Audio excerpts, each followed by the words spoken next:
नालंदाचं पुनरुत्थान म्हणजे भारताच्या गौरवशाली इतिहासाचं आणि सांस्कृतिक संचिताचं पुनर्जागरण आहे।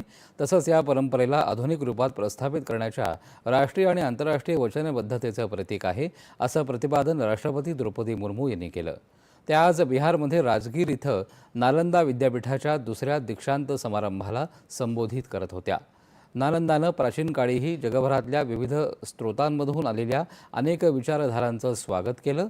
वादविवाद संवादाची परंपरा जागी ठेवून ज्ञानाला नैतिकतेशी जोडलं। ज्ञानाचा संबंध व्यापक कल्याणाशी जोडण्याचे नालंदाचे प्रयत्न आजही औचित्यपूर्ण आहेत, असं त्या म्हणाल्या। आजच्या संघर्षमय जगामध्ये नालंदाकडून मिळणारा सर्वसमावेशकतेचा आणि सहिष्णुतेचा संदेश अधिक महत्त्वाचा ठरतो, असं त्यांनी नमूद केलं। भगवान महावीर आणि भगवान बुद्ध यांनी याच भागातून अवघ्या जगाला शांती, करुणा आणि अहिंसेचा संदेश दिला होता।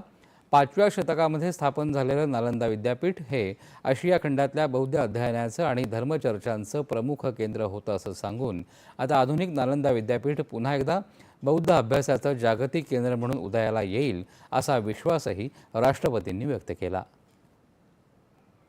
एशिया और विश्व में एक अग्रणी शिक्षण संस्थान के रूप में उभरेगी। यह न केवल अपनी शैक्षणिक उत्कृष्टता बल्कि अपने मूल्यों के लिए भी विशिष्ट पहचान बनाएगा। मुझे ये देखकर प्रसन्नता होती है कि विश्वविद्यालय इंटरडिसिप्लिनरी लर्निंग, अंतर्राष्ट्रीय सहयोग और स्थानीय समुदाय के साथ सहभागिता के माध्यम से इस दिशा में निरंतर अग्रसर है। या दीक्षांत समारंभासाठी परराष्ट्र व्यवहार मंत्री डॉक्टर एस जयशंकरही उपस्थित होते। यावेळेस देश विदेशातल्या 617 विद्यार्थ्यांना पदवी आणि त्यापैकी उत्कृष्ट विद्यार्थ्यांना सुवर्ण पदकही प्रदान करण्यात आली।